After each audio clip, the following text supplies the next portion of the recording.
Oi, pessoal!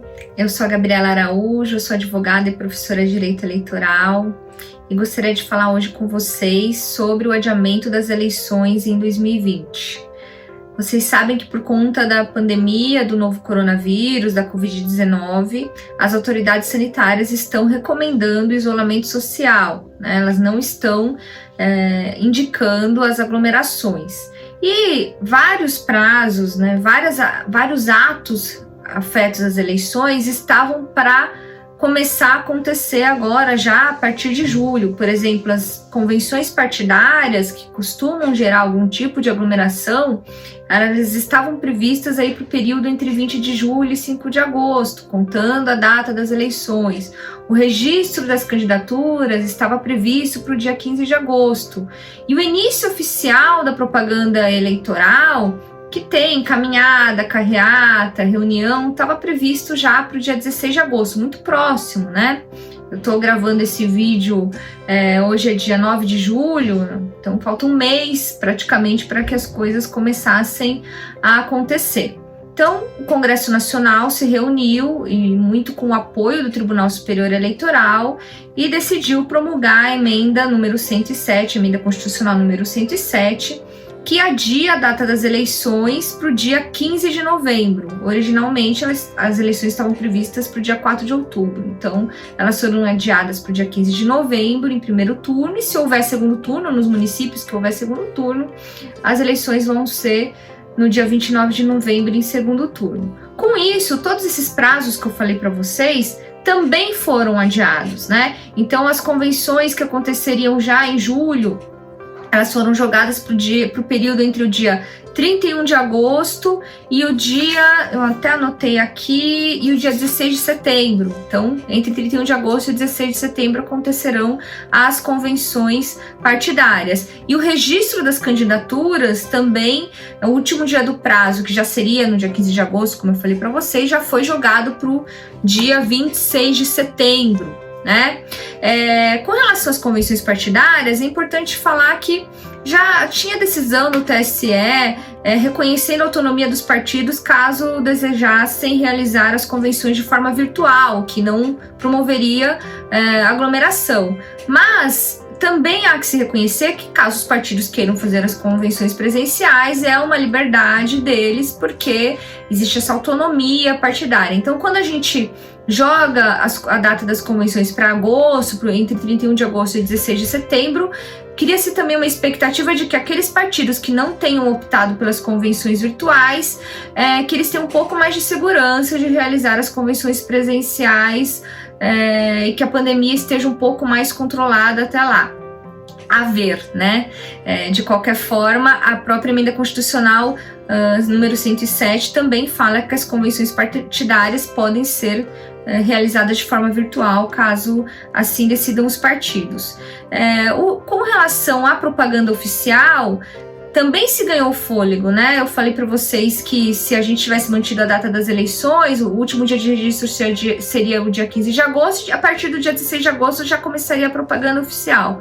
Com esse adiamento, a propaganda eleitoral oficial ela começa a partir do dia 27 de setembro, né? Você ganha um tempo aí para começar a propaganda eleitoral oficial. E com isso, as pré-candidaturas também ganham um período maior de pré-campanha, que a gente chama de pré-campanha. Não é a campanha oficial, mas já é algum tipo de movimentação de divulgação das pré-candidaturas, né? Os pré-candidatos podem fazer algum tipo de propaganda desde que não façam o pedido explícito de voto. A própria legislação diz isso, que é possível a pré-campanha, é possível uma propaganda da pré-candidatura desde que não se peça explicitamente por voto, o voto, e isso pode ser feito, está sendo muito feito de maneira virtual.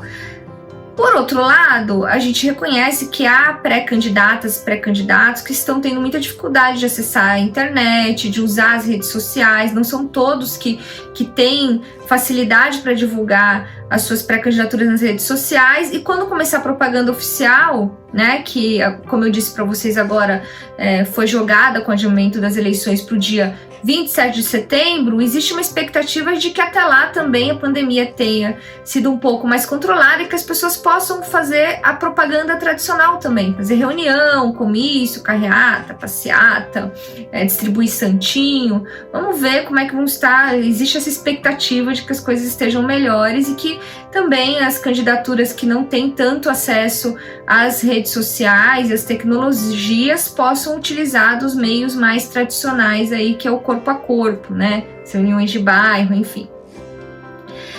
Com relação aos prazos, é importante informar que aqueles prazos que estavam sendo contados com base na data tradicional das eleições, que estava previsto para o dia 4 de outubro, esses prazos que expiraram antes do dia 2 de julho, que foi o dia em que houve a promulgação da emenda constitucional, esses prazos estão preclusos, já foi. O que passou, passou. Então, por exemplo, quem tinha que ter se afastado temporariamente do seu cargo ou função pública com 6 meses de antecedência das eleições, que expirou no dia 4 de abril, ou com 4 meses antes das eleições, que foi no dia 4 de junho, essas pessoas tinham que ter se afastado até essa data. E se não se afastaram até essa data, não podem agora vir a dizer, olha, mas adiou a data da eleição e eu não me afastei até o dia, por exemplo, até o dia 4 de abril, eu me afastei no dia 10 de abril, então quer dizer que eu ganhei o prazo. Não, não ganhou, porque a própria emenda constitucional diz o seguinte, quem não cumpriu os prazos antes do dia 2 de julho, tendo em vista a data anterior, perdeu o prazo e não vai poder fazer o registro. Esse prazo de afastamento que a gente chama de desincompatibilização. Agora tem um porém. Todos os prazos que iriam expirar, né, que iriam vencer depois do dia 2 de julho, por exemplo, quem tinha que se afastar com 3 meses antes das eleições, e aí essas pessoas que tinham que cumprir o prazo de desincompatibilização com 3 meses antes das eleições, contando o prazo anterior, contando se não tivesse tido a emenda constitucional, o prazo venceria dia 4 de julho. Mas aí veio a emenda constitucional no dia 2. O que aconteceu com esses casos? Esses casos sim foram prorrogados. Antes do dia 2, já foi. O que ia vencer depois do dia 2 é prorrogado contando a nova data das eleições. Então, desincompatibilização foi jogado para o dia 15 de agosto, venceria, né, quem tinha que se desincompatibilizar com 3 meses antes das eleições.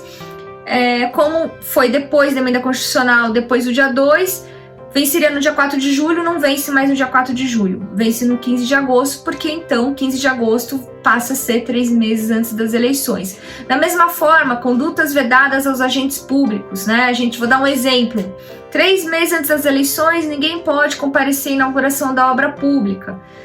Esse prazo seria contado com vencimento a partir do dia 4 de julho. Mas, como veio a emenda constitucional no dia 2, então joga-se também para o dia 15 de agosto. Então, a maioria das condutas vedadas aos agentes públicos, que deveriam ser cumpridas com 3 meses antes das eleições, elas passam para o dia 15 de agosto e não mais no dia 4 de julho. O que expirou antes do dia 2 de julho passou, não dá para mexer, não dá para invocar lá que ganhou prazo, e o que ia vencer depois do dia 2 de julho ganhou um tempo aí.